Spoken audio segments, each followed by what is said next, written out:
Welcome back to our channel, ladies and gentlemen.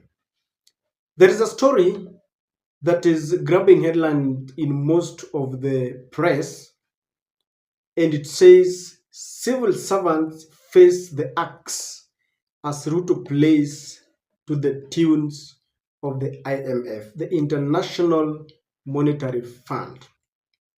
And I want us to use that as a verse, like in church, a pastor will read one verse and expounds on it. This is what I want us to delve in because this is serious. As we do this, please, ladies and gentlemen, kindly subscribe to our channel. If you are watching for the first time or you are our regular viewers and you have not yet subscribed, when you do that, turn on the notification bell to allow YouTube to notify you whenever we release a video like this. We always request that you help this video by giving it likes and help us share our videos. On the same breath, to those who support us, allow me to thank you in a very special way. Civil servants to face the axe as Ruto plays to the tune of the IMF. Ladies and gentlemen, for those who have been following this channel, I have always maintained that our country is being governed from the USA or White House, wherever it is. Ruto is only but taking instructions. Do this, he does. Do this, he does. The main reason why Joe Biden aided Ruto's win in the last elections, and this is confirmed, Meg Whitman was in Bomas for 3 days as tallying and verification was taking place, was to ensure that Ruto was going to actualize their demands. And some of these demands were to be effected directly using Ruto's authority. Others were to be undertaken through the IMF and World Bank instructions. As we speak today, you all know that things like LGBTQ was allowed indirectly through the back door when the Supreme Court said that the members of the LGBTQ have got a right of association and all that.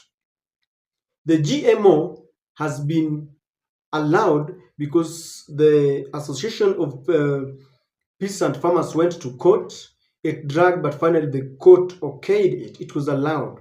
So it is something that they are really trying to have parts on how GMO can be brought in, and I'll explain to you. The Haiti mission was hidden under the guise of the UN, the United States, that voted and gave it the green lights. So some of those were to be affected directly. And you all understand that immediately when William Ruto was sworn into office, the first thing that he did was to abandon all the subsidies that had been there under Uhuru program. And subsidies were meant to at least cushion Kenyans from the high cost of living. And William Ruto has been defending this decision. They are saying that they cannot continue to subsidize consumption because they say it is not sustainable economically. And instead they say they want to subsidize production, which is what they are doing with the subsidized fertilizer. You know what is happening with our fertilizer. So the subsidies were part of the dictates of the IMF. The subsidies were subsidies on electricity, subsidy on unga and fuel. And they were to replace it with increased taxes. That is why they had to fight tooth and nail to ensure that they passed the Finance Bill 2023 that increased, among other things, the VAT on fuel from 8% to 16%. And this informs the decision why William Ruto had to buy more members of parliament, so that he actualized all that he promised the Western powers. Now, there are about 2 dictates or demands of the IMF that have not been actualized, even though William Ruto had agreed to them. If you look at what we call the 5th schedule review, when IMF was giving William Ruto the penultimate part of the loans that he took, William Ruto was instructed to ensure that number one, he sells state corporations, and number two, he reduces the wage bill, basically means that he ensures that he sacks, if I have to use that term, or retrenched civil servants so that he has a number that is sustainable. Most of these institutions like the World Bank and IMF will give you a loan and they will be dictating you on what to do because they want to ensure that you save money to pay for their loans. So I want us to talk about these two. Civil servants face the axe as Ruto plays to the tunes of the IMF. When William Ruto was instructed to sell state corporations, there was a very clandestine motive behind it. I want you to listen to one of our Kenyan leaders explaining what this meant. And that is why we are saying the tax logic. I like the professor. The good professor was a lot of theory and a lot of hogwash and hot air, actually. The reality is the Bretton Woods institutions are not useful for this country. These Mzungus, the prescription they are giving us, and that's why you're seeing that capital flight for Safaricom shares, for... You look at the boss, what is going on, 42% down. And guess what? Do you know what is happening? These guys are going to bring down all the value of the shares in these companies, all the companies. And when they are down, and our shilling is up, they'll come and buy. And they'll buy all your prized assets. And remember, their dollar now, instead of being 100 bob, is 200 shillings. So the dollar will go further and buy you out. And all these assets will go to those Mzungus. So basically, ladies and gentlemen, by selling state corporations like the KICC, the Kenya Seed Corporation, Kenya Literature Bureau, or Bureau Literature, I think, this was supposed to ensure that they actualized two things. Number one was to ensure that they buy these state corporations and to ensure that they control our food industry, animal feed industry. Already, you know that Bill Gates is interested in that business because the courts had allowed the GMO to be consumed in the country. So recently, William Ruto met the heads of these state corporations or parastatals, and he told them that we are going to merge those that have duplicated their duties, which is just okay, and they're going to sell those that are making losses. Experts are asking, why can't we make them, why can't we decide to ensure that we do something to make them make profits? Let us take for an example, selling of the Kenya Seed Corporation. If you go to the archives, Kenya Seed Corporation has been making profits all along. And when William Ruto decides to sell it, then it beats the logic that they are selling corporations that are making losses. And I think this was taken to court and the courts blocked it. But by selling our food corporation or seed corporation, they want to ensure that Bill Gates will be controlling our seeds. And that is how they will bring in the GMO so that they control the animal feed industry, they control our feeds. And I understand that GMO cannot be reproduced. You plant it once, you consume that food, you continue buying seeds, so we become slaves. And Kenyans have been asking whether we can still trust the quality of the seeds, because if you look at the seeds that are coming from the Kenya Seed Corporation, they are seeds that have been tested. They give quality.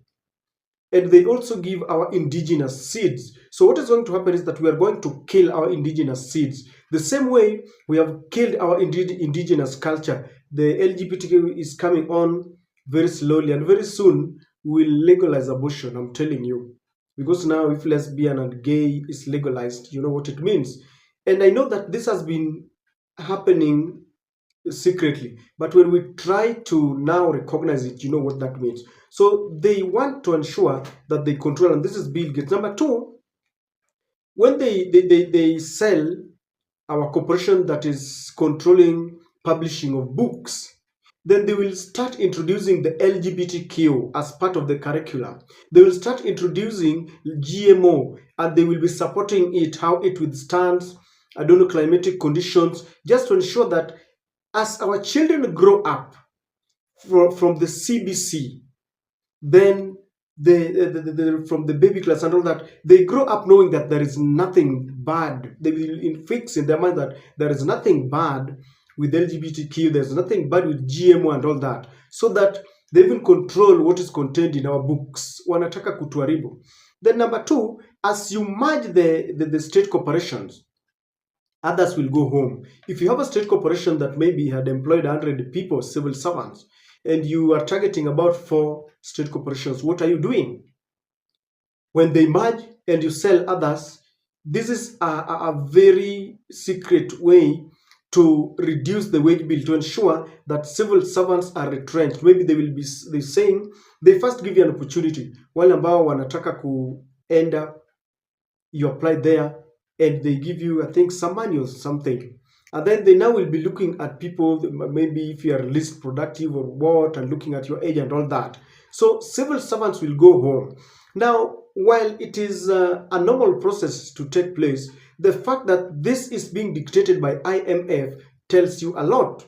It is not something that William Ruto would wish, but is doing this to obey what the international community wants.